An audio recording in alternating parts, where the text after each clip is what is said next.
What's up, people? It's your boy MM2K. Wanted to talk to you guys about Hellblade 2's review scores. Excuse me if you're hearing construction in the back. I've been handling some business the last couple of days, and I'm actually driving through Pitt's campus. Right now, there's always construction right here, but I wanted to take the time again to talk about these review scores. You're seeing a multitude of different opinions. I will say that. I will say that there are two commonalities, though. Commonality number one is that universally, everybody is saying that the gameplay is light and isn't that impactful. Right? We're hearing everybody say that from a range of it's just not good to it's respectable. But everybody is underscoring that the gameplay is not a pillar here. Secondly, the entities that are trying to dismiss the fact that the gameplay isn't a pillar seem to be those of the Xbox enthusiast variety. I know people that are fans of this series, of this game of Ninja Theory, that are not fans of Xbox, or they may like Xbox, but they don't feel like they got to defend it or haven't been staunch defenders in the past, who come down on this and say, look, this is a disappointment. This is not a sequel. This should not have been called Hellblade 2. It's a tech demo. But the only ones I see really defending this game and saying, oh, it's a 10 out of 10 or something higher than what the average median score is at the moment are those that heavily defend Xbox. So take that with a grain of salt. With that being said, I do urge everybody, because it is in Gamepass day and date, that if it does behoove you or if it does interest you, just try the game out in Game Pass.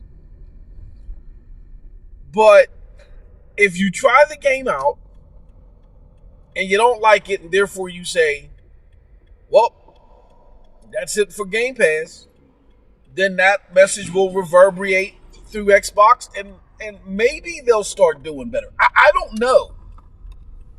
I had someone send me a tweet and say, well, is 81 a bad score now?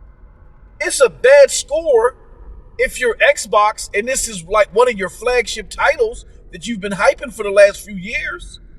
This ushered in your current gen console. So to add insult to injury, not only is we're seeing the console being less, embraced, not only are we seeing more and more games with Digital Foundry favor PlayStation. I mean, it's not like PlayStation owns 80% of the current gen ratings when it comes to performance and stuff like that with Digital Foundry. But it wasn't supposed to be this close. It's like pretty much split with a slight favor towards PlayStation. It's not even supposed to be close. This is the monster that eats monsters. And this is the game that when it was presented, people were like, oh yeah, this is possible on the Xbox because it's so powerful. I can't wait to see and play this.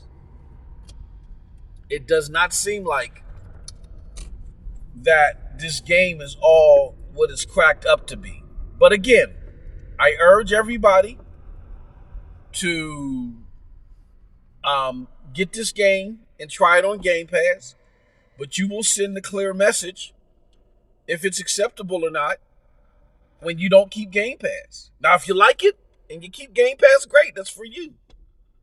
But that's what I say to folks. Like, you do have a very easy opportunity to try it. So if you are interested, definitely try it. There's nothing wrong with that. But if you don't like it, then react accordingly. If you do like it, again, react accordingly. But my big concern is What message does this send for the brand if they continuously, with their flagship content, can't get out of the mid or low 80s? I get that Halo Infinite was what, 87? But everybody now, in revisiting that score, realized that was some type of enthusiastic bump. They don't even consider that now, especially with all the changes that happened at 343 in lieu of how disappointing the content has become long term. So people look at that 87 with an asterisk. But as far as their flagship content, this generation, it's mid to low 80s, which, if we're talking about a third party exclusive or a game that's really not flagship, amongst other games that score higher, amongst other games that bring people to your ecosystem, then yeah, this wouldn't be a problem, even though it is a flagship. But you don't have anything like that. And the closest thing you had, even though it was like a double A niche title, the closest thing you had to that, the only semblance of light that you had, you got rid of the studio. And I'm talking about Tango Gameworks and Hi-Fi Rush. Xbox has a big quality problem. And the reason why I told people, go ahead and try this game, is because there are people now, they don't even want to spend the introductory dollar or whatever it is. You can go on CD Keys and get a month for $3. They don't even want to do that. They don't want to waste a dime on Xbox. Why? Because the perception is Xbox is mid or Xbox is poo-poo. That is a problem they got to get over. They got to find some way around that. And you don't do that when you have flagship titles that, when the consensus lays itself down, that it's best low 80s.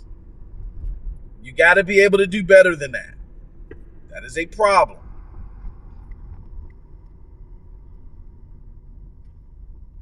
So until they're able to fix this, until they're able to get better perceived recognition, until the gamer scores are perceived better, this is going to be an issue for Xbox.